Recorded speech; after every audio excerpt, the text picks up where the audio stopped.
Hello.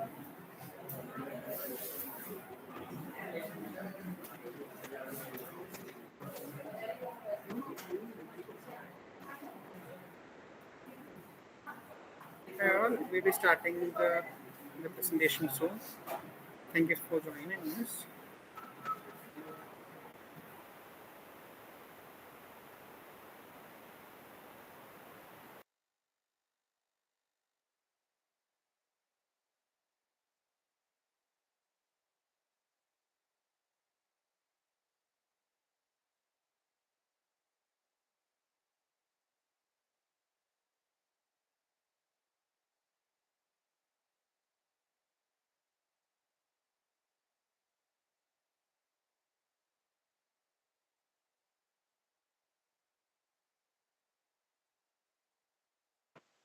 Okay, come here. Yeah. A very warm evening to all of you. Welcome to the second edition of the Faculty Seminar of Winter Semester 2022 of the Avani Lecture and Workshop Series entitled Building Voices, Building Alliances. The Avani Lecture Series and Workshop Committee, Building Voices, Building Alliances, comprises Architecture Afifa Nuzat, Architect Arigna Mitra, Architect Devakumar Tencheri, Dr. Somani Raja, and Architect Ujjayant Bhattacharyya, and myself, who as a team attempt to generate discourse over important concerns of the built and the unbuilt environment. I would like to read out the vision statement of Building Voices and Building Alliances. This winter, even amidst the third wave of COVID-19 pandemic, we continue to nurture the original goals set out for the lecture series, to motivate architects, educators, and students to see themselves as collaborative agents of change, to expand the boundaries of our institution and disciplinary thinking, to ensure accessibility, equity, and inclusivity in learning spaces, irrespective of their medium. Through this lecture series embedded in the Avani Collective, we want to honor voices and establish alliances in practice, scholarship, and critical pedagogy. In its third year, the series will further the inquiries that originated in the annual Avani Annual Research Symposium 2021. Acknowledging the tumultuous and uncertain period that we are living in, the current academic year at Avani 2021-2022 is oriented towards the theme of ecologies of adaptations, and all academic practices, including studio inquiries, are structured around this very theme.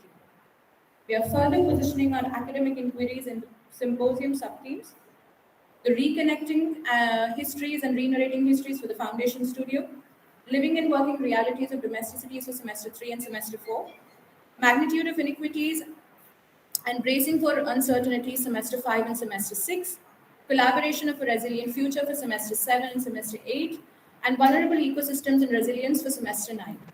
As the conveners of the program, we ask, what does ecological awareness offer to the architectural pedagogy? What does altering domestic realities offer to the built environment design discourse? How do uncertainties intensify the already widening social inequities? How does resilience play a role in offering new opportunities to vulnerable ecosystems? How do we redefine a resilient future? Is there a need to re-narrate our past and build reconnections? I now invite my colleague Devakumar to read out the inclusion statement.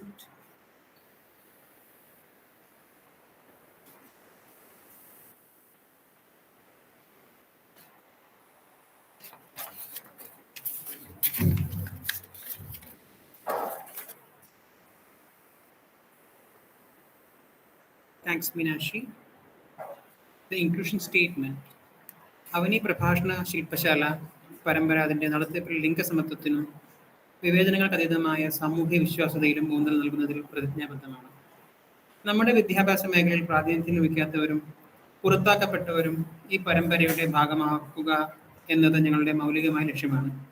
വ്യക്തിവിശേഷങ്ങളിലും സാംസ്കാരിക വൈവിധ്യങ്ങളിലും അംഗീകരിച്ചുകൊണ്ട് തന്നെ എല്ലാവരെയും ചേർത്ത് പിടിക്കാവുന്ന, എല്ലാവർക്കും പ്രാപ്യമായ ഒരു കൂട്ടായ്മയ്ക്ക് രൂപം കൊടുക്കാനുള്ള ശ്രമമാണ് ഞങ്ങളുടേത്. ഈ പരമ്പരയിലെ പ്രഭാഷണങ്ങൾ മലയാളം, ഹിന്ദി, ഇംഗ്ലീഷ് തുടങ്ങിയ ഭാഷകളിൽ ഒറ്റയ്ക്കോ സംയുക്തമായോ ആയിരിക്കും നടക്കുന്നത്. കൂടാതെ അവ ഇന്ത്യൻ ആംഗ്യ ഭാഷയിലേക്ക് തർജ്ജമ ചെയ്യാനുള്ള പരിശ്രമത്തിലുമാണ്. ഒരു പുതിയ വിദ്യാഭ്യാസ സ്ഥാപനം എന്ന നിലയ്ക്ക് ന്യൂനപക്ഷ വിദ്യാർത്ഥികളെയും അധ്യാപകരെയും പ്രവർത്തകരെയും ഉൾക്കൊള്ളിച്ചുകൊണ്ട് സമദർശിയായ ധാർമ്മികത്വമുള്ള ഒരു പഠനാന്തരീക്ഷം കെട്ടിപ്പടുക്കുന്നതിനായി സമാന തൽപരരായ തദ്ദേശ സംഘടനകളുമായി ഞങ്ങൾ സമ്പർക്കത്തിലാണ്. അതോടൊപ്പം തന്നെ ഞങ്ങളുടെ സ്ഥാപനത്തിൻ്റെ അടിസ്ഥാന സൗകര്യങ്ങൾ അടക്കം എല്ലാവിധ സാങ്കേതിക വിഭവങ്ങളും പൊതുസമൂഹത്തിന് കൂടി ഉപയോഗപ്രദമാക്കുക എന്നതും ഞങ്ങളുടെ പ്രധാന ലക്ഷ്യമാണ്. അനുസ്യൂതം നടക്കുന്ന ഈ പ്രവൃത്തിയിൽ ക്ഷമയോടെ ഞങ്ങൾക്കൊപ്പം നിൽക്കുന്നതിന് ഞങ്ങൾ നന്ദി അറിയിക്കുന്നതോടൊപ്പം വിലപ്പെട്ട നിർദ്ദേശങ്ങൾ യാതൊരു മടിയും കൂടാതെ ഞങ്ങളെ അറിയിക്കാൻ താല്പര്യപ്പെടുന്നു. അവനി പ്രഭാഷണ ശില്പശാല പരമ്പരയുമായോ മറ്റേതെങ്കിലും പൊതുപരിപാടികളുമായോ നിങ്ങൾക്ക് ബന്ധപ്പെട്ട് നിങ്ങൾക്ക് സംശയങ്ങളും അന്വേഷണങ്ങളും ഞങ്ങളെ അറിയിക്കുവാനായി ujjayant@avani.edu.in, ദേവകുമാർ@avani.edu.in എന്നിവരുമായി ബന്ധപ്പെടുക. Thank you.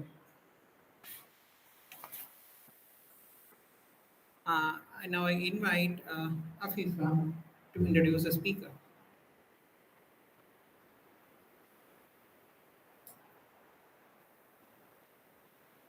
Hi, good evening, everyone. It gives me immense pleasure to introduce the speaker for today, architect Ujjayant Bhattacharyya. Ujjayant is an architect who takes deep interest in settlement ecologies and community infrastructure. He graduated from the CCA Chandigarh, during which he was awarded the Best Thesis Project for his work on idol-making communities in Cutputly Colony. He has worked in several consultancy projects for the Ministry of Panchayati Raj and the Ministry of Social Justice and Empowerment.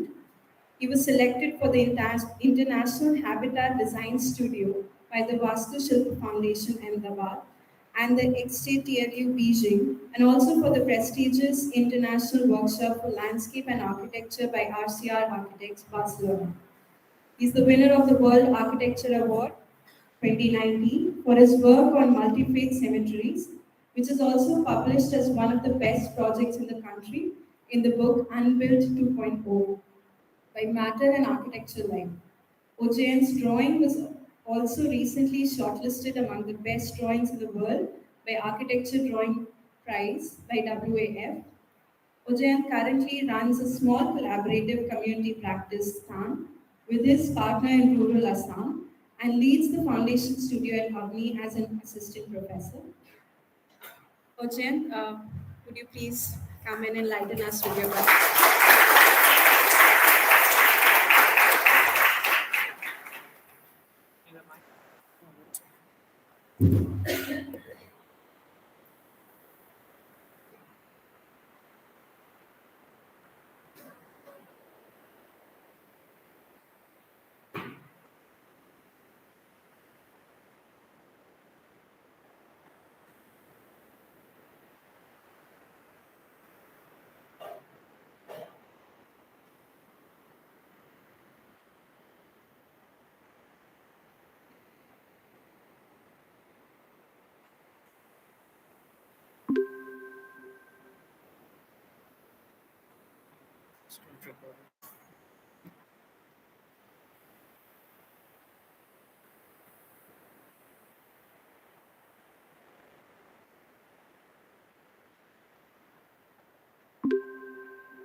That's okay.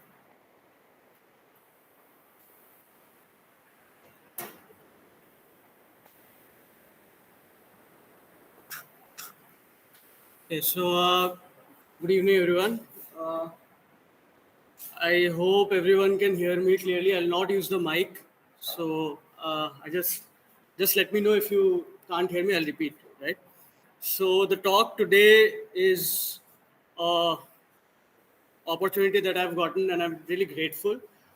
Nearly it wouldn't have happened because I lost all my files last night, and I had to spend the entire day today recollecting everything and compiling the whole thing. Thankfully, we're here, and hopefully we'll have a good time discussing the projects that I'm presenting here.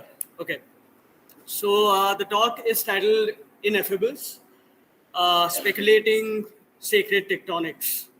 Ineffables, something that can't be described. It's the antithesis of effable, something that is effable, something that can be clearly defined. So what is so ineffable about what I'm going to talk about today? We'll find that out with the projects that we see. What is sacred? Before we understand what is ineffable, we need to understand what is sacred. when we say something is sacred, there can be many interpretations of that same question, where we can ask, is it a process that is sacred? Is it the built form? Is it the people? Or is it something that is more than that? So when we ask those questions, what is sacred, we need to clearly understand that sacred is not just worship, because sacred can be anything ranging from a person who sleeps. For them, it can be sacred. For people who maybe read, for them, reading might be sacred. For someone who might meditate, for someone even who might worship or find spiritual solace in something, that can be sacred for them. So again, it is ineffable. Now, I've grown up in a very typical Indian middle class family. So ever since I was a child, I used to find that interesting, where we had this drawing room with all the puja happening there, with all the other ancillary activities happening there. It was a transition space, right? From the entrance to our home to the other spaces. But then when there'd be some puja or some festival that would be happening, my grandmother would clean the floor. She would clean the floor, wipe it clean. And as soon as she would do that, even though the door would be open, we would automatically remove our chappals and shoes and be very careful while treading that room.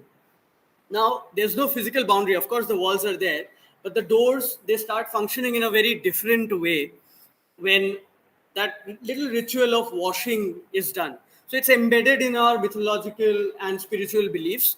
So these things are varied. These things are very, very ineffable. You can't explain them clearly, because it's the same form that we see every day, but it's those different experiences that can be sacred and in turn ineffable. Now, there's a very clear definition between what can be sacred and what can be profane. Now, what is profane? Something, let's just call it something that is not sacred, right? For something to be sacred, we always mark a boundary.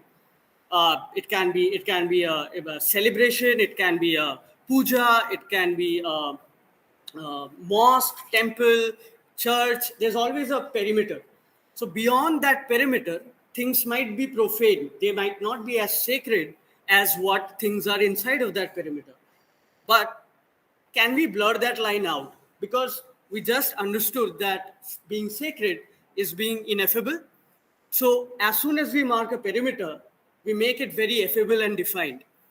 All the religious practices, all the religious buildings, all the festivals, pujas, this, that. So you'll see a clear perimeter, even though not maybe drawn, but in some cases they might be just very organic, but then the perimeter would be there, right? So can we blur that boundary out? Now, in this particular presentation, we'll talk about ineffability in architectures, particularly because we are all architects sitting here. We'll talk about volume, we'll talk about material, phenomenology, form, familiarity, paradigm shifts. So in terms of volume, we all know the volumetric differentials in all the religions, in all the regions of our country, and even beyond that. There's a certain sense of materiality. There's also phenomenology, where we have certain narrations and encounters throughout our life, and sometimes we find spiritual solace inside of that. Form also plays a huge role. There's familiarity of spaces, something that is a little mystical, something that is a little non-familiar. We might find it sacred, or we might find it intriguing to explore because we don't see it on a day-to-day basis. That is what brings the ineffable quality into sacred architecture. Paradigm shifts. Now, there's not a single religious practice in this world which has stayed the same ever since it was written on stone or paper. People have changed it. People have, the documents have gone through several thousand, 100,000 years of changes, or they have been rewritten, reinterpreted. So there have been constant paradigm shifts. So I'll discuss about the projects that I'll discuss here. They will talk about these things in general. There'll be 3 projects that I'll be taking you through in this presentation. The first one being a sanctum of narratives and memories. The second one being tectonics of sacred synthesis. And the third one being Durga Bari, temple for communities. The first one being my undergrad thesis. It's very close to my heart. The second one being my postgrad thesis, which I recently completed. And the third one is a live project that I'm doing with my practice, and we have just reached the design finalization stage. So the first one, a sanctum of narratives and memories, it's a multi-faith cemetery. The site is based in Thane, Maharashtra, roughly 29-30 acres. It sits right across the creek, Vasai Creek in Thane. It's a tributary of the river Ulhas, right? So the land use is public. And this project in particular has a lot of value and a part of me that I've left inside of that project, because I wanted to question, what if death wouldn't be the end? What if cemeteries could be memorials instead? What if faiths could coexist harmoniously? Now, these things came out of a deep experience from my own life, because when I got into architecture school, I lost my father due to Alzheimer's. So that was a very, very different experience for me, and I could not understand what was going on. Like, how do you just say goodbye to a person who has already bid goodbye to you months before? And then now I'm just putting up a dead body there, right? I'm just taking them to the dead body. And we all know the condition of our crematoriums. Now, here in this presentation, I'm talking about speculation. So this particular project, I'll try to speculate on how death can be seen differently, and how instead of goodbyes, it can be a repository of memories, right? So the site, like I said, it sits on the creek, right on the bank of the creek, that is Vasai, and it's in Thane, and it's mostly a barren land. There was a proposal already by the TMC, the Thane Municipal Corporation, of setting up a new crematorium, a new cemetery, because of overused land, limited availability of land, and also because there was a certain need during that point of time. I'm talking about 2019. Yeah. So there's this alternative study that I was doing along with this self-driven understanding, self-driven need to understand death right from first year to my fifth year. There's a parallel study that was going on about, because I had to bring everything together, I had to consider the population of that particular area. Now, it's Maharashtra, so there's a certain small population of Parsi in that particular area. The Parsi community is very well knit together, and they have very pure spiritual practices in their own words, and they are very unique. Not pure, they're very unique in their nature. So what the Parsis would do is that there's this place in Mumbai called the Tower of Silence. So they'll take them, once the dead body is there, they don't want the corpse to pollute other elements, not fire, not water, not air, not soil. So what they'll do is they'll take the body up, or the bodies up, into the Tower of Silence, and then it's several feet away above the ground, and then they'll just leave it there. Now, vultures would come in and pick on them and get rid of the body. Now, from the early 2000s, not only has been there a lack of wood for burnt cremation, but in this particular case, the paradigm shift is very strong, because from the early 2000s till the late 2010s, vultures became extinct in India because of a drug called diclofenac, which was fed to cows. Vultures ate cows, and then it all started as a snowball effect. So they had to shift from doing that practice, which is it's very much embedded into their cultural practices, religious practices, and they had to shift into other forms of funerary rituals. They had to shift to solar cremations. They had to shift to electric cremations, those buzzing cremations and everything. So they had to shift to that.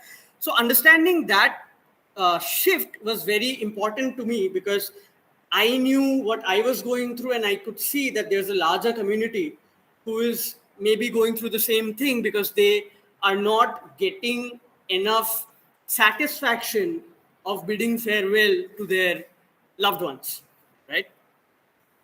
The whole idea was to create a sequence of memories, narration, reflection, detachment, mourning, death, And finally, as an addition, can life happen again in a way, right? So there's a site plan. I'm not sure. Oh, you can. I think it's not. I'll just quickly run you through that.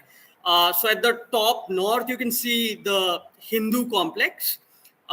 In the middle, right next to the Hindu complex, you can see the Christian complex. On the left of the Christian complex, at the center, there's a memorial. Below that is the Islamic complex, and at the farther right, at the farther east, you can see the Zoroastrian complex, the complex that the Zoroastrians, the Parsis, would use. At the bottom, those are burial chambers separated by green buffers, both for the Christian faith and for the Muslims, the Islamic faith. Now, the whole idea was that, like I said, ineffable. You can't describe it very clearly. Now, particularly in India, which is a land of varied religious practices, languages, cultural differences, but that is where our common point lies. So we have this thing, unity lies in diversity. So it's very difficult to identify something that would not offend the second person. So what I speculated in this particular project was that strip maximum symbolism as possible. Just focus on the practice. Again, because it's a speculative project, I could do that, right? I'm not sure in the real world if maybe today we can try doing something like that, but it generated this interesting conversation whether we could unify the faiths using architectural symbolism by extracting everything out of them, right? The first pavilion is I call them pavilions instead of complexes because that gives it more spatial variety when we talk about it. We don't have to get fixed into a particular utility, right? So the first pavilion is the Hindu pavilion, the Hindu crematorium. On the top, there's a slight illustration which shows it will go on. It'll show the relative gathering of people, the amount of people that gather during that practice of bidding farewell to their loved ones, the amount of time people spend in there, and the major direction in which that funerary practice holds value, right? There's a QR code there. So if you want, you can scan it. It'll give you a VR experience on your phone, right? So, yeah, so moving into that, so these are, by the way, the incinerators, the electric incinerators that were proposed right next to the creek. And there's a step down there. Along with that, there are separate walled spaces for all the other activities that deal with such practices to happen. So now that's the plan. I'll not go in much detail, but it's a double level plan. So it goes down the slope.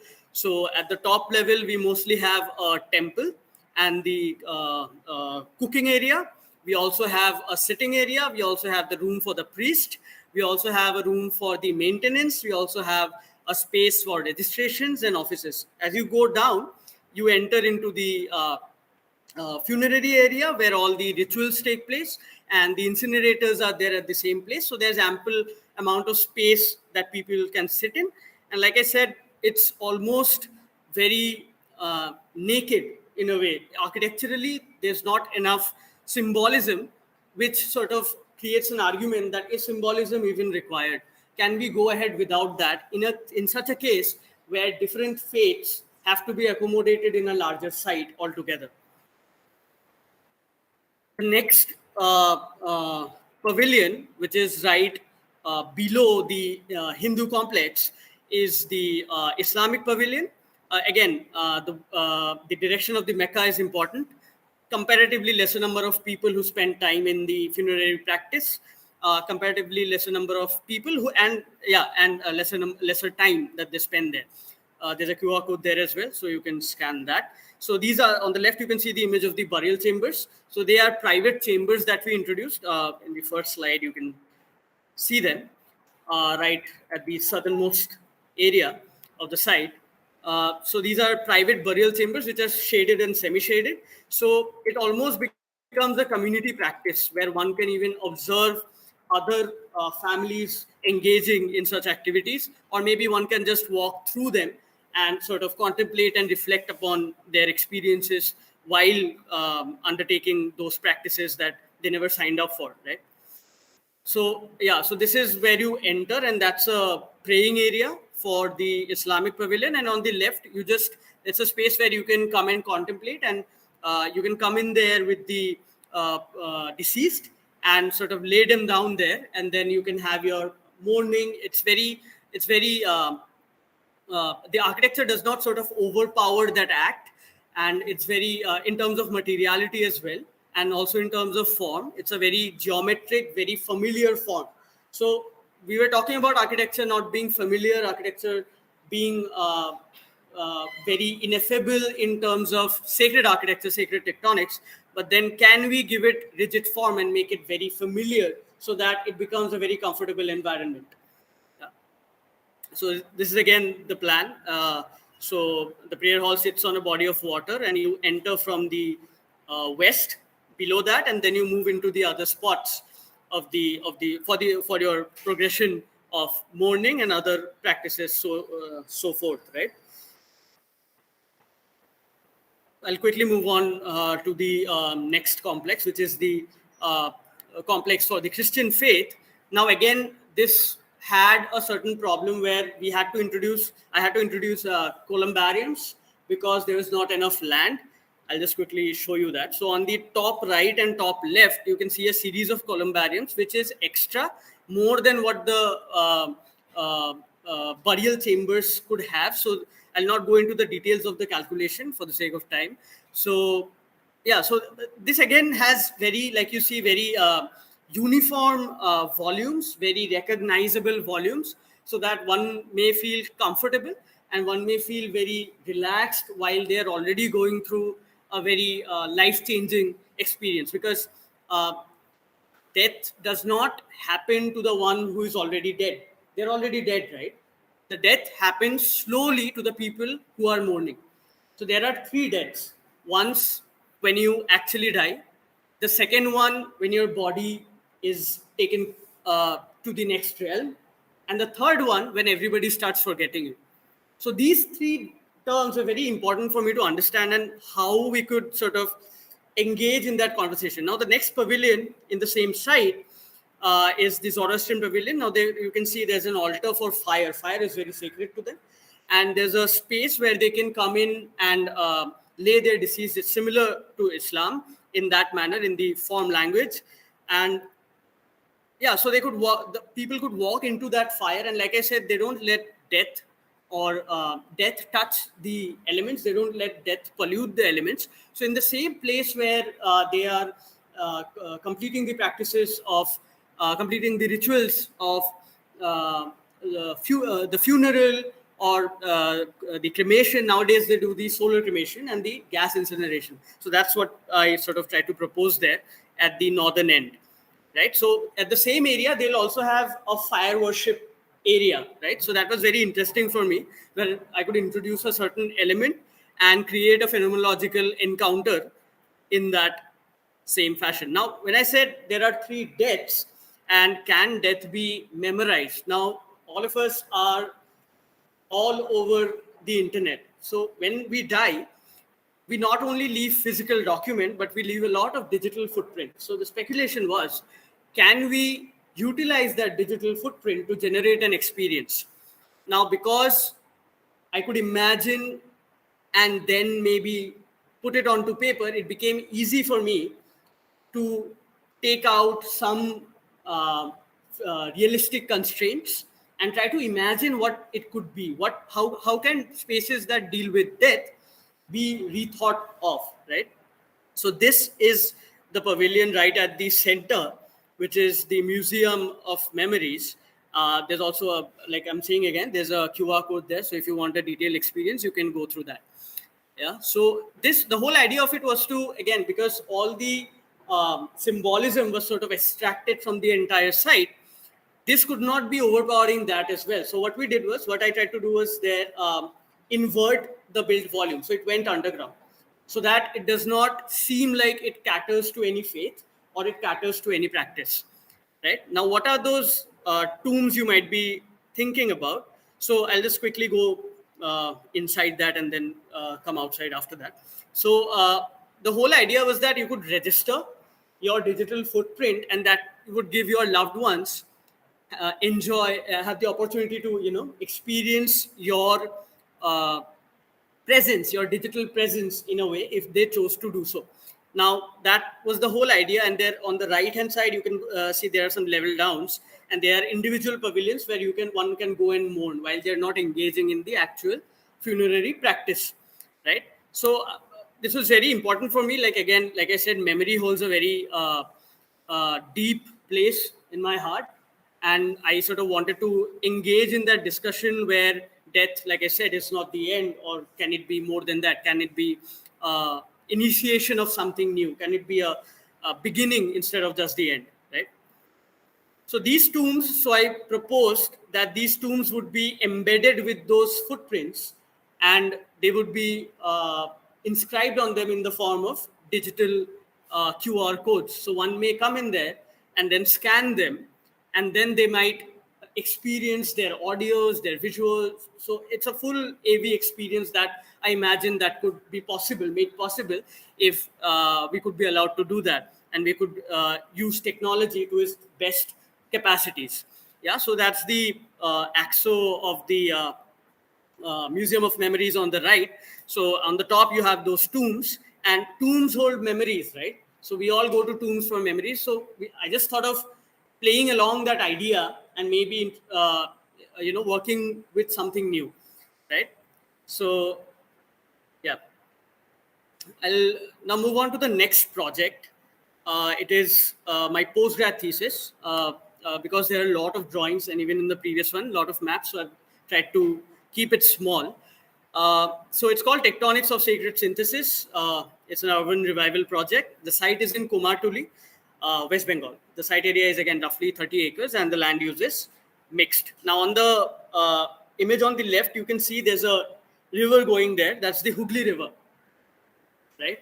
And it passes right through the banks of that particular neighborhood in that area. Now, Kumartuli is technically, it's literally the neighborhood of idol makers or potters. So more so than potters, they're idol makers, right? So that neighborhood is famous all over the world because they export idols from there to countries all over the world. So wherever there's a Durga Puja happening, there's a high chance the idol might have come from Kumartuli, right? Now, to have an understanding of that community, what if order could be introduced to informality, right? So this is again speculation in this scenario. So what if open spaces could be redefined for living and working? What if a sacred craft practice could be used for revival? The whole motivation behind that was that, and again, it's an ineffable experience because again, it's related somewhat personally to me. So I used to visit Kumartuli I used to visit Kolkata every summer ever since I was a kid. And my dad would take me to Kumartuli to just have a look at the whole process of crafting the gods and goddesses. I used to find it very fascinating. And even now, and I'm sure when you go there, if you go there, and I think all of you should, you'll find it as a very satisfying, very surreal experience to be surrounded by those, mega gods and goddesses, and you suddenly feel very small. But at the same time, you see these people crafting those gods and goddesses. So there's a beautiful parallel there. It's us who are making the god, right? So what does that make them? It makes them god makers. I'll come to the god makers part later. So this is a slide illustration to show how that neighborhood sort of took shape. Now, after the partition of Bangladesh, after Bangladesh got independence, there was a lot of mass migration that happened through West Bengal, right? So by the time we reached in our early 90s, there was a huge sprawl that was left unaccounted for. And then people there basically started the practice eventually of crafting things. Kumar means potter, Tuli means neighborhood, right? So they sort of accepted it as a way of life, and even generations after generations would strive to learn about those techniques. and then they would continue to propagate that craft throughout their families and even beyond. Now, not only that, not only the families who are directly involved in that practice, there are also migrant workers who come in there, right? And the families of the craftsmen, they sort of keep them as a family member. So it's a very interesting dynamic. This is a drawing just to show a slight glimpse of how Durga Puja sort of makes the street its own. So when we talk about the larger scale, Durga Puja is a mega festival, right? It's a world festival, right? So even there, the streets become an extension of the festival. But as we come to see later with the project as we progress, streets and lanes there, they even become the extension. So there's a macro thing happening and a micro thing going on parallelly. But is it dignified though? We call them God makers, but is their living condition, is their living standard justifying that? Is their working standard justifying that? So that was the inquiry and how we could speculate on using the parallels, using the techniques, using the trade, using the financial aspects of the craft and the socio-cultural aspects of the craft, and how we could sort of dignify the neighborhood to what it deserves, right? So there's a small history of Durga Puja and a little factual understanding of that. So like I said, it's a mega festival. There are millions of visitors, 10 days of full-blown festivities, multi-million-dollar economy, and over 3,000 pandals are constructed. Now, pandals, it's a very beautiful word because it's very exclusive to India, the word pandal. Yeah. So when we talk about a pandal, it's a temporal structure. It's a temporary structure, right? So we don't really see it throughout the year. It will be assembled and then it's disassembled completely. So I thought of why not even have that technique or have that quality character of Durga Puja? Can it be replicated in reviving that particular neighborhood in a way, right? So this is a small map of how different times of the year, the varying intensity and the different processes that goes on in that neighborhood. So there are different idols that are made throughout the year along with the general idols and general pot making. So there's Saraswati, Vishwakarma, Kali, Lakshmi, the ancillary things, and then there's Durga. So there's a certain amount from June to August where the model has to be, the idol has to be complete for Durga, right? Then again by March and May, it has to start again so that, you know, the preparations are there, the bookings are done years, months before the puja actually happens, right? So the same goes for Vishwakarma, but then you will see the larger lines are for the other idols, and the Durga one is quite small across both ends because it sells out, right? It gets made, it gets sold out, and it's very, very unique to that. So there are different types of idols that are also built for Durga alone, which I'll not go into much detail. You can read about it. I can share more on that. So these are some of the photographs that I took while I was on site. So you can see, like I said, the street, while we could see it at a city level where it became an extension of the festival, here it becomes an extension of the craft itself. The street acts as an exhibition space. The street acts as a storage space. The street acts as a medium of commerce. But when so many things happen on a street, there's bound to be congestion. There's bound to be physical congestion. There's bound to be mental congestion for the craftsmen there. There's bound to be an uncomfortable environment, despite the fact that it's a plethora of things that's happening on the street. There's a rich quality. But when you just move away from the street and go beyond that, you can see the living conditions that are just horrible, right? So they are all temporary structures. They're all made out of bamboo, tarpaulin, asbestos, tin, timber. So it might go down anywhere. So there's flooding most of the time. There's uncontrolled drainage. There's no waste management system, right? So on the third image from the left, you can see the typical workshop of the craftsmen there. So they'll have a mezzanine. So they'll work there, and on the mezzanine, they'll sometimes go and sleep. Now, this is true for both the migrant workers and also the head workers, head artisans, who have their houses, but a little far away from the neighborhood, right? So here it's a more, my favorite image out of all the images that I could possibly take was the one on the right, the one on the farthest right. So you can see it's almost like the goddess is watching over the people there, right? So it's a beautiful parallel, but then it's really not happening. Physically, it's not happening, right? We can talk about metaphors, we can talk about stories, narrations, but physically it was not happening. It was just not happening. It was a terrible living condition. And based on the interviews that we had there during that time, there's a lot of waste that goes on there. There's a lot of waste that is deposited into the bank. There's no control over that. Along with that, like I said, there's no waste management system, right?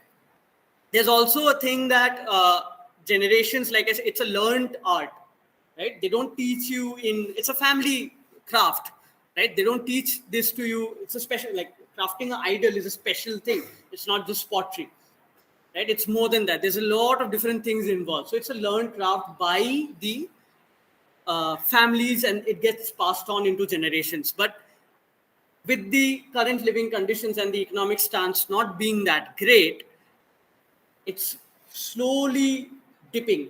The exports are still there, right? The exports are still there. You can call it profitable, but there's a decline. There's a decline in the profits, and the newer generations. Now, if you go to that neighborhood, you'll find middle-aged people, right? You'll not find newer generations, more of them engaging in that. It sounds interesting, but then they don't engage in that. It's a very interesting craft. It's unique to them, but they don't engage in that. They're going abroad, they're going out, they're choosing different fields, right? So we try to study that. Now, this is on the left, you see a map of the permanent buildings in that area and the temporary buildings. The temporary buildings are all of the worker artisan houses, or the working living hybrids in that area, right? And the other one, you see the dilapidated constructions, obviously the temporary ones they need. So I've not shown that separately in the other map. So yeah, so there's new construction, there's houses being built near that as well. But most of the constructions there, so now there are some heritage buildings as well, which Intact and the Kolkata Municipal Corporation are managing. But right at the center, there's this intangible heritage which nobody seems to care about, right? So on the left, we try to create a lot of maps. Now, I remember having almost a small book of maps for this particular project. So I've not put all of them here. If any of you wants to see that, so I'll be happy to share all of that. Yeah. So I've just put a few maps that I thought would be useful for this particular presentation.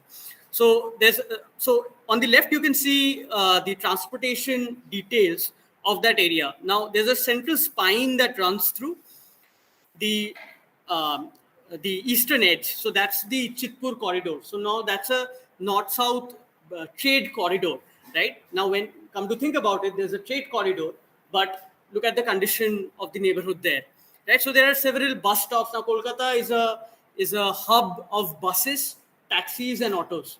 You'll never go out of public transport, right? So it has immense potential. It's well connected, and there's a lot of things happening there, right?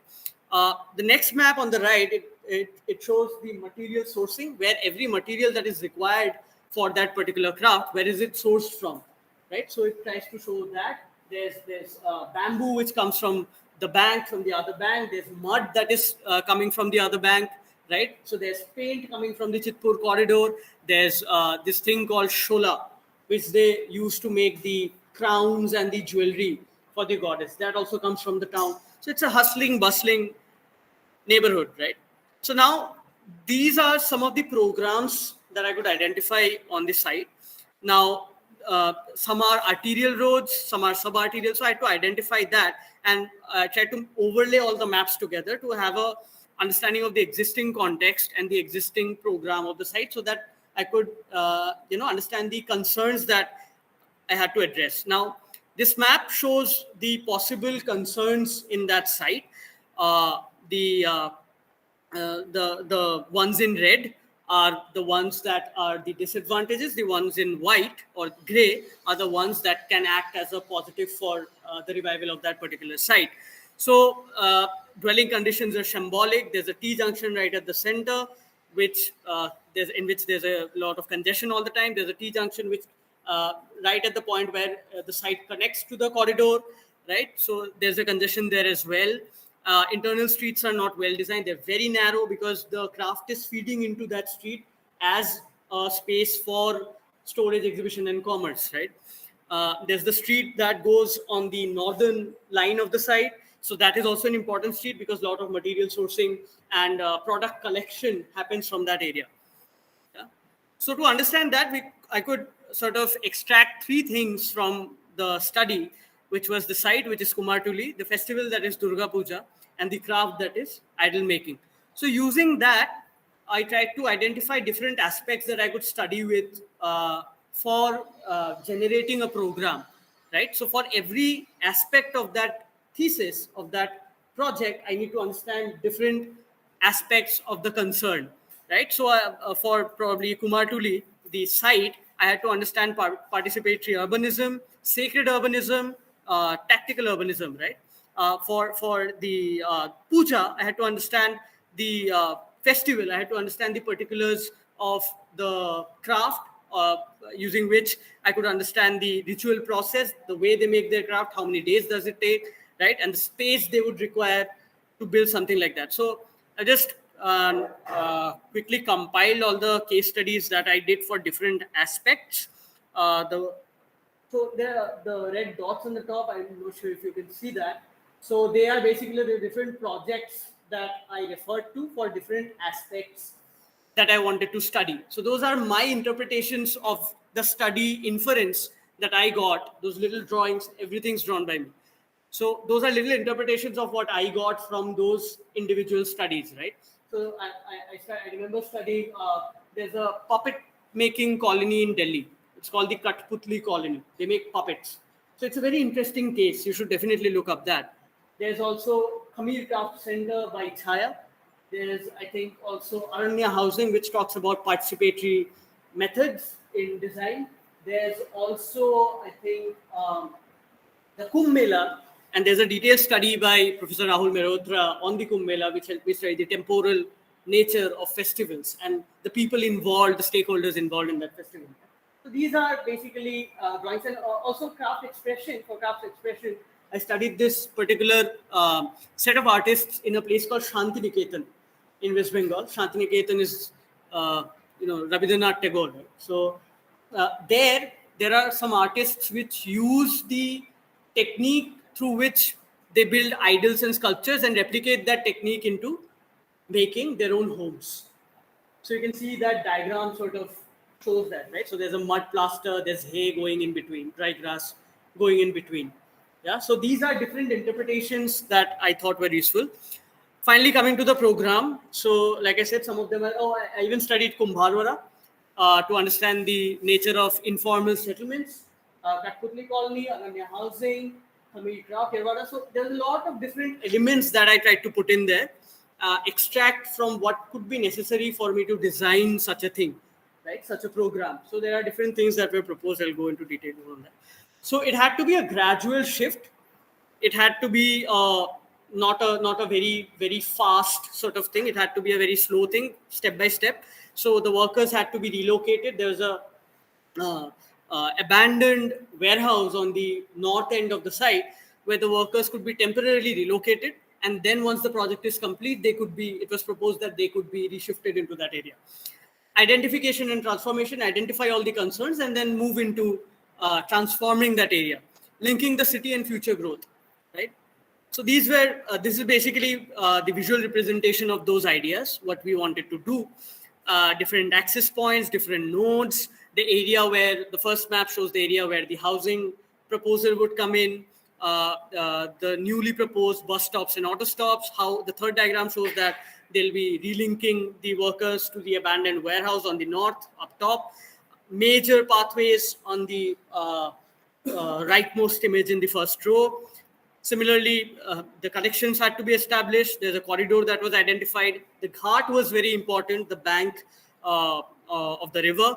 On the last image in the front row, you can see there's a heritage walk that culminates in that area, right at the entrance to that neighborhood, but it never goes inside of it. It just ends there. So that also was a interesting character that I could explore. Yeah, why not let that seep into the neighborhood? So these were several ideas that I just overlaid all the maps together and came to know that the street networks had to be restructured so that there could be separate space for exhibition, trade, commerce, but at the same time, the traffic would not be disturbed. So the housing had to be designed in that particular way. Terraces are a very important part, not just terraces, surfaces are a very important part for crafts or craftspeople like these. They're very temporal. So every surface has utility. So you should definitely read Blessings of the Sky by Charles Correa. He talks about the luxury of the open sky in a country like ours, right? Then again, the road itself could be, it could be allowed for the craftspeople to explore their methods on the road using different patterns that they draw during the festivals. Like I said, it was proposed that the heritage trail be introduced inside the site, and then the housing proposal that you see there, and I'll go in more detail of that. So it just shows the different possible points through which the heritage trail could navigate itself, one who is sort of going through that. Like I said, there are some grade 1, grade 1B buildings there, grade 2B buildings there. So it sort of can be integrated with that whole experience, right? So there's a pedestrian path lining up towards the whole, within the whole neighborhood, right? So it's a very pedestrian heavy, but then you need vehicular access there inside so that you can sort of transport everything that is being worked on to the point where it can be collected. Yeah, so this is a renewed material sourcing map that was proposed, where you can see there are those orange dots, orange squares. So those were the proposed collection points in the site. So we identified nodes and introduced collection points.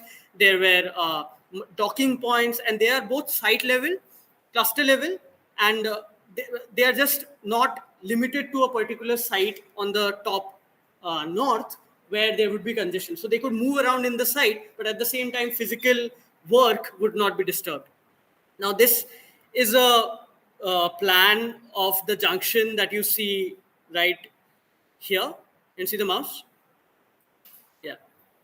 So the junction that is right there, sorry, this is not that. Oh, so this is right at the bank, actually. This plan is right across the bank.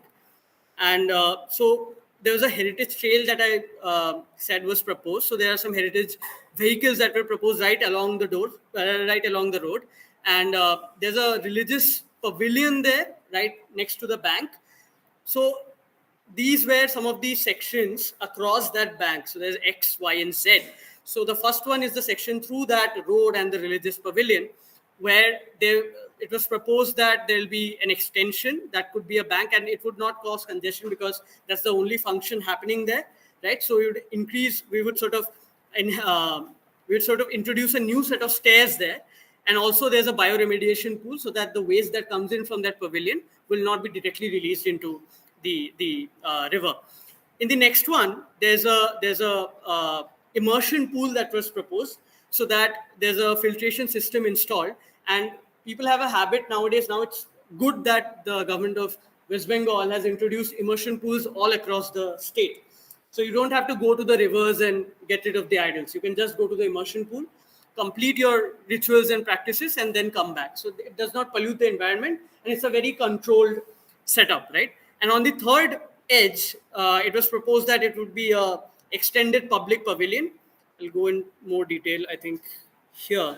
So in the bottom one, you can see the previous condition, the sections, and the isometrics that you see on top is what was proposed. So on the bottom one, you can see the religious edge, which is just that function, which would cause a lot of congestion.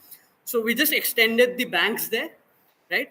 And on the second one, you can see there's directly a bank where the idols used to be immersed. But if you look at the top, it's a controlled pool with the pool in between, and there's the bank at the top, at the bottom, and then it's followed by a remediation pool, and then the waste is released into the river. The third edge was a vacant edge, like I said, and we sort of just introduced a bank. I never thought of building anything there. It was just a bank was extended. That's it. It was widened and extended for more public eye. So this is the area right at the center of the site. That is, it was an open ground. So all the waste used to be deposited there, and it was just not great to look at. So what we tried to propose there is, if you look at the section at the bottom, so we proposed sort of stepped pavilions across both ways, right? So there's a culture of football and art in Kolkata, and it sort of invites public to do something.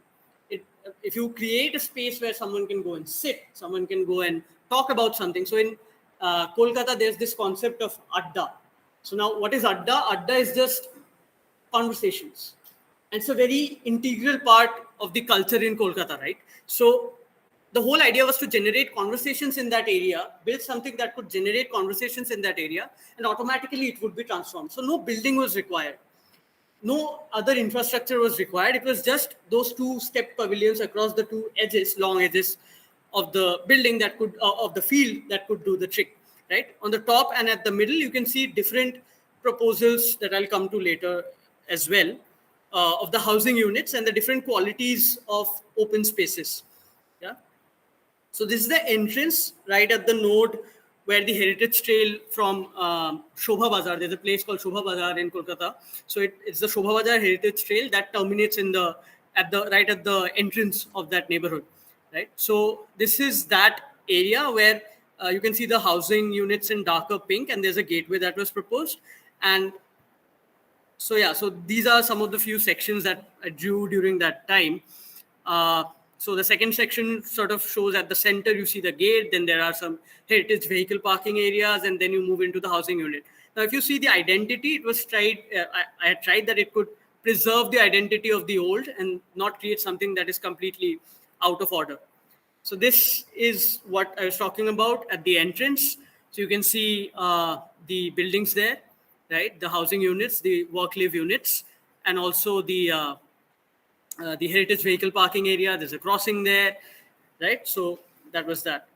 This is again right at the node of the north-south corridor.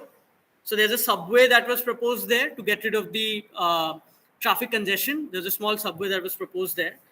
So yeah, so this is sort of a visualization, and it sort of is I sort of visualized it as an experiential sort of area where the hands, they were carved out digitally so that they could, in a way, it could express that the craftsmen, how they craft the goddess, right? Now coming into the residential part of that, so they are theka plots, so they are on lease, they're not owned by anyone. So there are middlemen who make it very difficult for creating proposals for these housing projects, right? So I'll not go into the calculative details of that. So there were several households which were proposed as a part of that act, where we could only do something that is temporary yet permanent. Yeah. So on the right, you can see a small ideation of that whole thing where it is modular, and it sort of uses temporal nature because, like I said, the craftsmen there, they thrive on the temporal nature of space, where at a place in a mezzanine where they're sleeping, the next day they would sort of start crafting their models there. Yeah. So it was a cognitive scripting process on how we could sort of achieve an optimum set of spaces for a work-live unit. What would be the size of the openings, or the cluster sizes? Yeah. So it was just a whole document of computing. Yeah, so we've then finally finalized on these units, several combinations of those units. Yeah. Yeah, I'll finish it. It's small. So yeah, so these are the different units and the different qualities of space, open space, and the different typologies of clusters that was proposed. So there are larger clusters where inside of them you could see a lot of different functions happening. There are smaller clusters, and then there are linear clusters, which are the smallest. So they are narrow lanes, right? So again, in Kolkata, there's a concept of goli. Goli is basically a lane where conversations would take place again. So I sort of wanted to have a hybrid of that, like I said, these spaces not only would have social engagement, but internal spaces, by not congesting the street, could now be used for storage, exhibition, and craft. Yeah. So this is the ground floor and the first floor plan drawing. Now these are all drawings that were made. Yeah. So this is the smaller cluster, the intermediate cluster, right? So you can see there are a lot of crafting going on, and on the upper level they're living. So at the upper level, it was also because the space limit was less and we had to accommodate a lot of houses. We had to introduce temporal furniture. We had to introduce temporal spaces within their homes as well. Yeah. So these are the linear clusters, and these are the larger clusters. So the open spaces, the open central courtyards are larger, much larger than the other proposals. Yeah. Like I said, temporal furniture inside their rooms, where at the bottom level they would craft, and at the top they would sort of live. But then it could vary from user to user based on their financial needs and their social needs. They could even sort of buy out 2 levels and use them as workshops, or they could even use the lower level as a living unit and the upper level as a workshop. However, they could do that. Yeah? So this is a small visualization of that experience. This is one drawing that was made as a part of that. Now, unfortunately, I could not hand it over. I was talking with a lot of organizations there. Because of COVID, I could not hand it over to them physically, but it was sent to them, and they liked it. Yeah. This is the last project. Before we go there, I'd like to, now these were my academic thesis in a nutshell. It's a much larger document. If any of you want to know more about it, I have more drawings, more things to talk about the whole day, because now we have 10 minutes. So I'll just quickly move on to that. So STHAN, now moving on from my academic scenario of speculation, now I could get into the practice side of it. So STHAN is my practice. Me and my partner, we practice in rural Assam, and there are some projects that are going on. I'll discuss just one project out of that. STHAN means place in several languages, and it sort of depends on or revolves around these 3 words. So there's service, practice, and research. So we believe, again, this is outcome of that, this project, Durga Bari, the Temple for Communities. It's in Nagaon, it's in my hometown, 170 square meter, very small, and the public land use, right? So this project, again, is very close to my heart, and because I've grown up in that neighborhood, and as a family, we used to donate idols there. So it's a very special, there was nothing there. It's an open ground, right next to the road, right? So I sort of felt this sense of, now I'm the only architect there. So they see me as this some kind of, I don't know what they see me as. And everybody knew my father there. So when I went there, it was very emotional, because they came to me and they're like, oh, you're here, you are going to do this.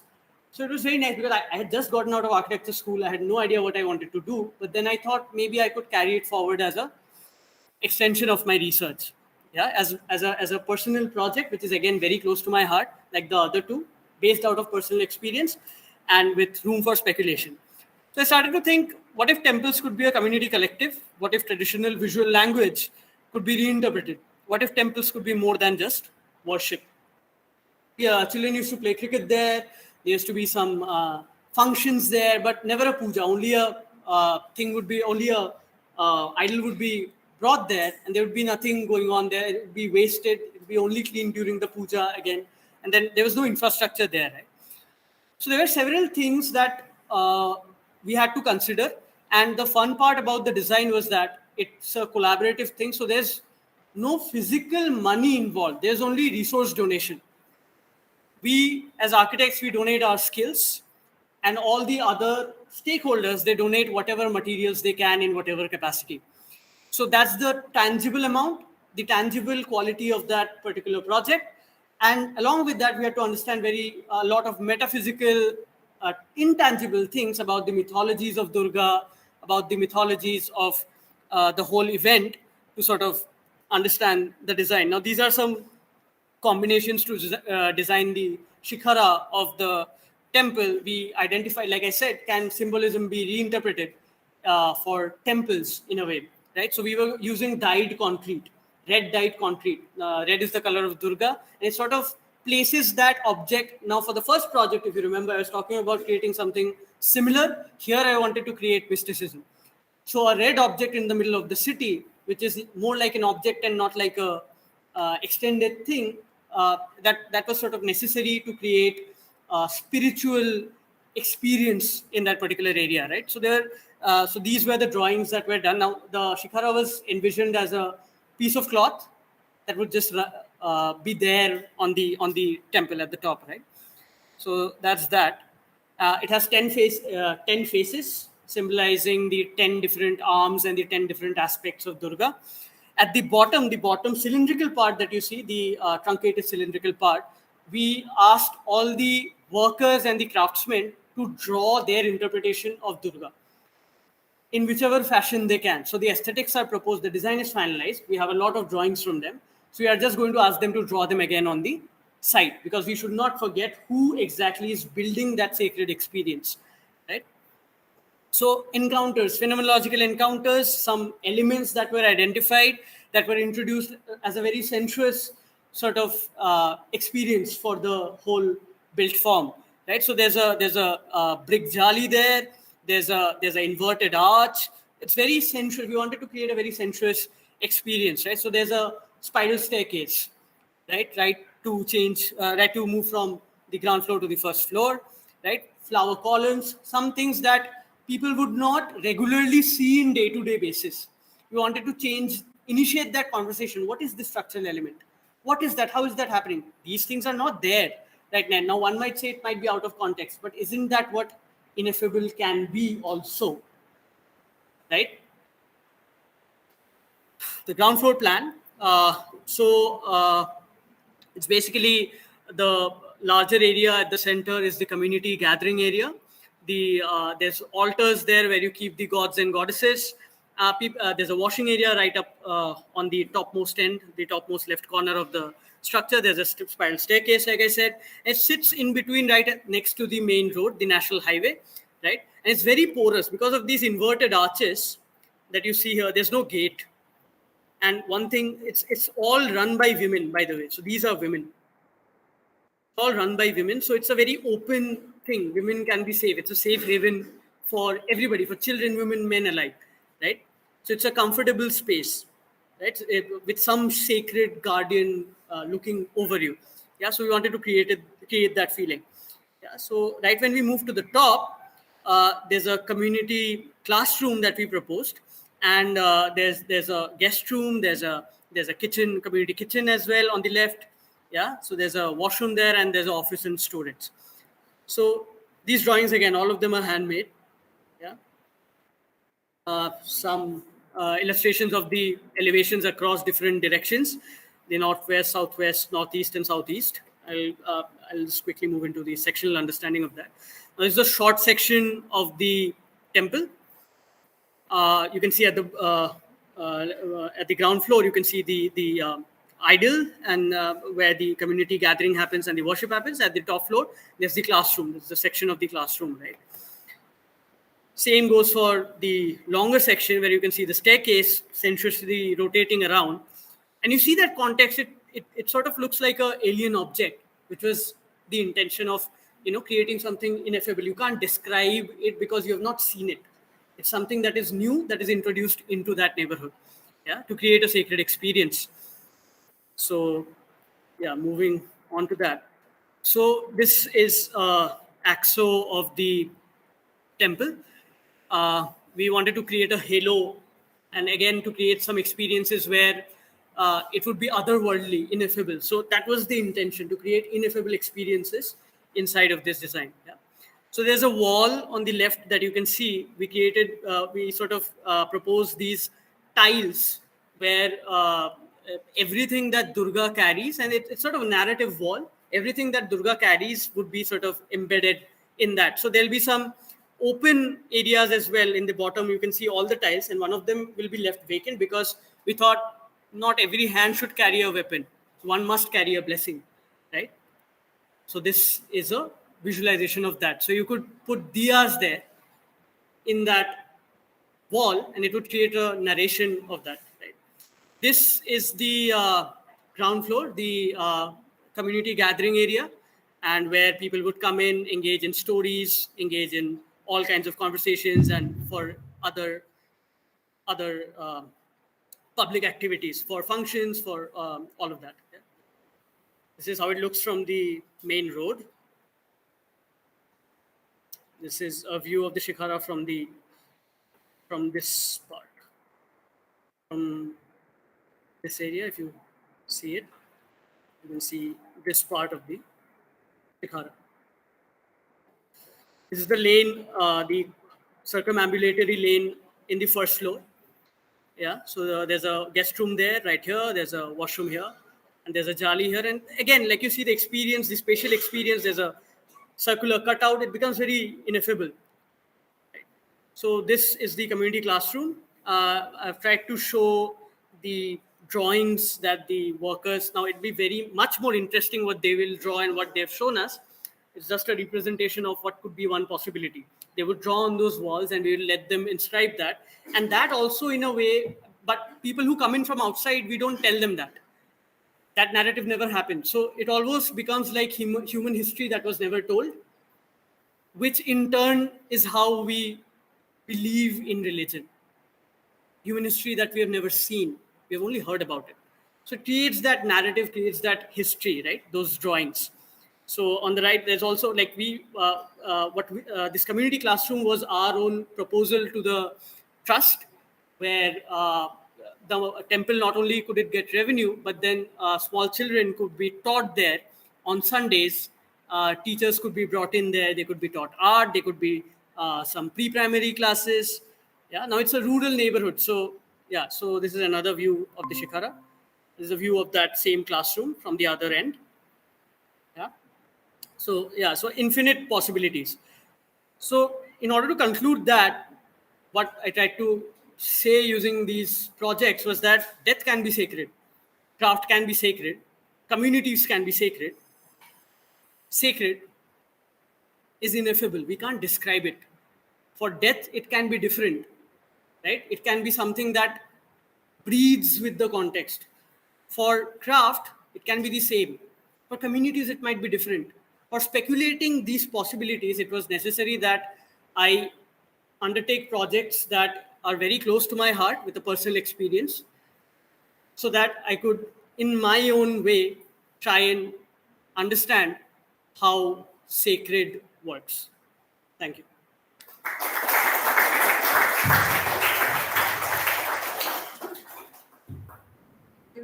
Thank you so much, Ujjayant. And I must say, very truly intriguing speculations all throughout your project, the notion of sacred and the idea of the individual and the collective memory in architecture of laws, all related to architectural spaces. I'd like to open the forum for any reflections, any questions. I'm sure we may have the learning teaching community both might have certain questions. Yeah, sure.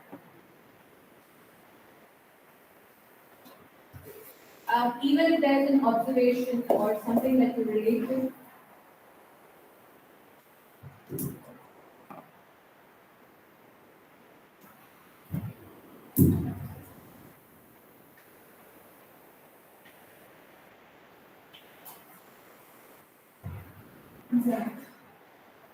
I just want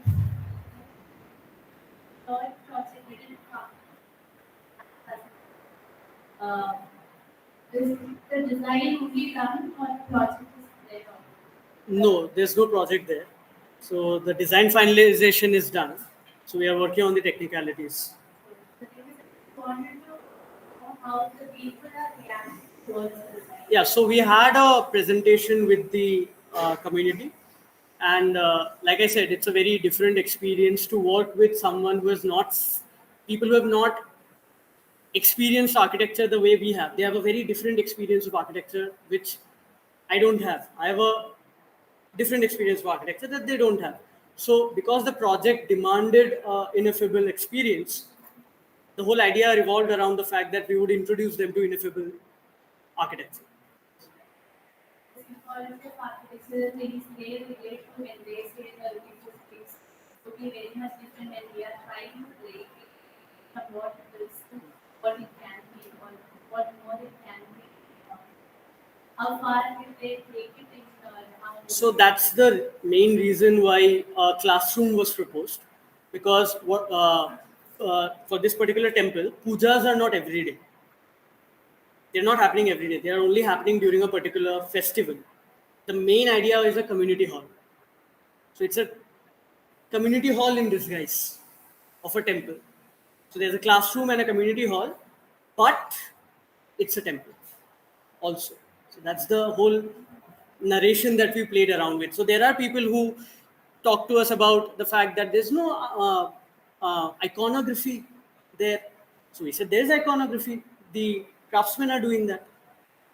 So then they're telling us, but there's no religious iconography. What are you doing about that? So then the argument, we went through this whole presentation where I explained the importance of all. So it all, I think, depends on how you narrate a design. A design can be many things, right? It's not only the one that is built, it's also how you narrate it, how someone sees it, how someone talks about it. So that narration, I think presentation played a key role in sort of winning their hearts in a way. Not educating, I would say sharing my intent with them. So that sort of helped us out.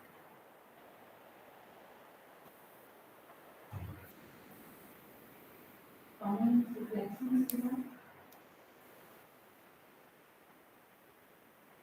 Is there someone online? So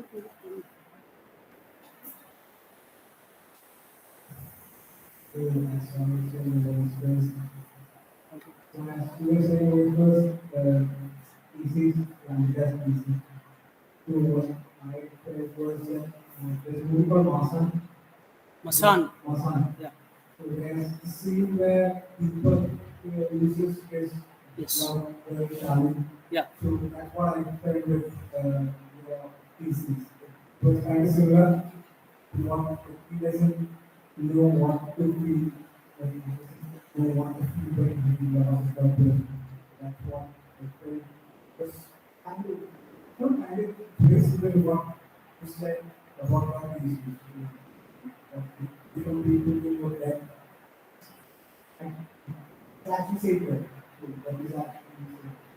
But I felt that thesis is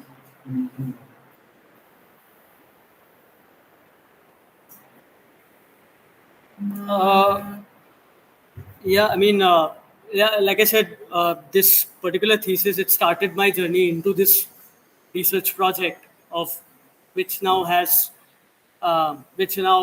right now I'm working on that temple.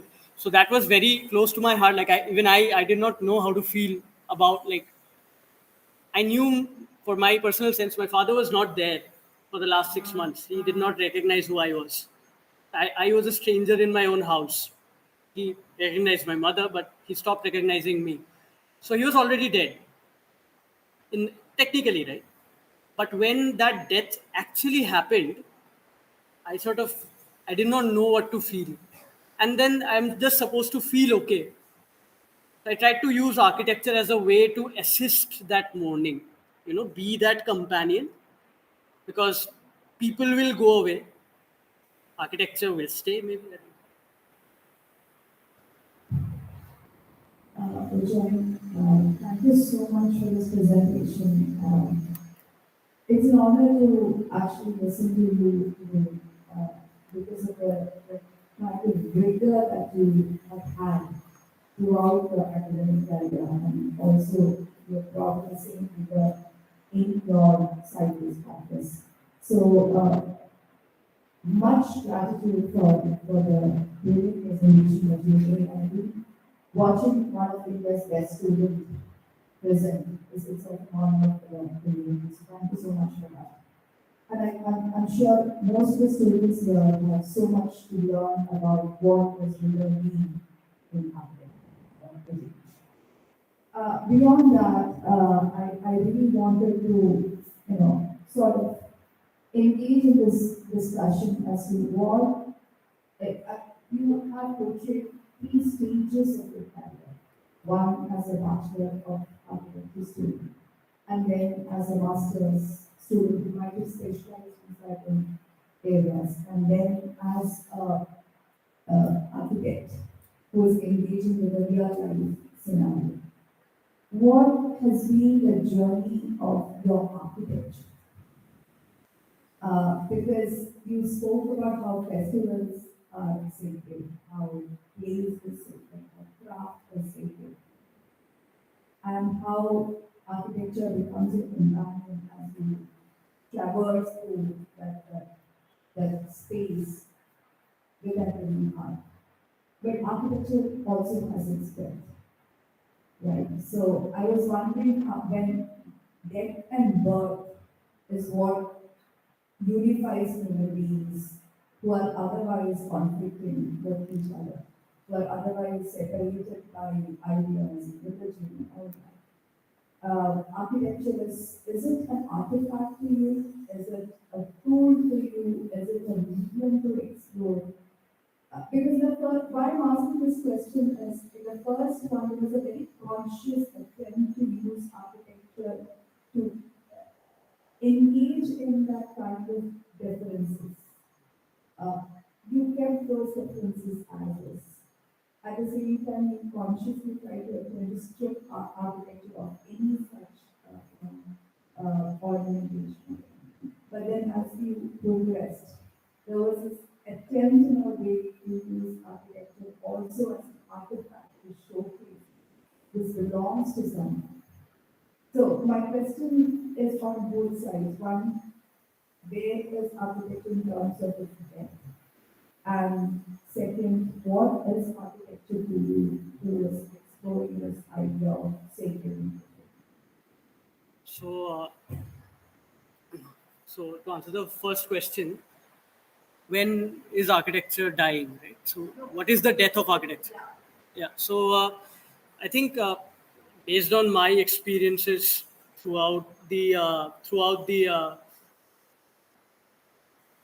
my academic and professional career, I think very little of what it is right now.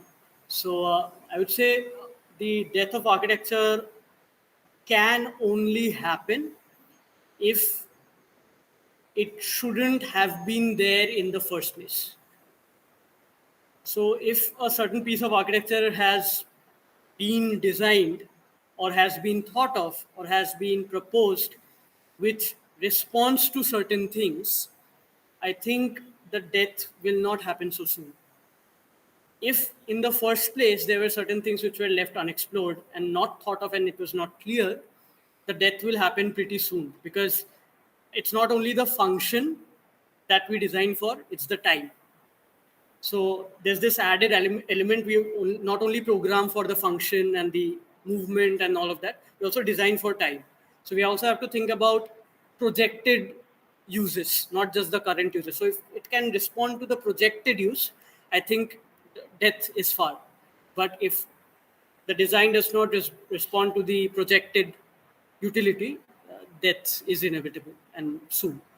For the second question, I think I personally use architecture as a tool to understand things around me. So whenever there's a problem, or whenever, not a problem, whenever there's a concern or whenever there's a situation that I maybe has been in my head for a long time, based out of a site or based out of a certain need or based out of a certain user group, I try to think in terms of space, of whether it is possible, because that's the only way I'm designed, programmed to think, right? So if there's any way possible where I can maybe draw out something, or maybe I can create something, because I think it's very unique for us architects that we create at such a scale.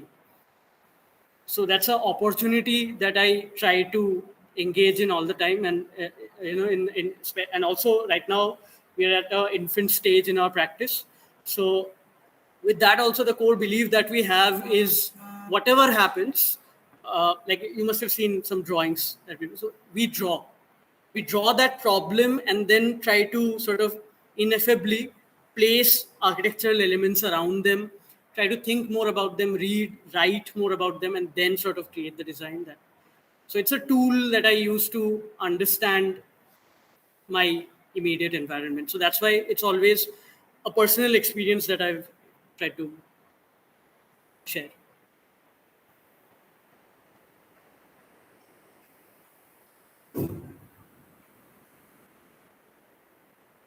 Any more questions? I think it's about time, and thank you everyone for joining us, and thank you, Ujjayant.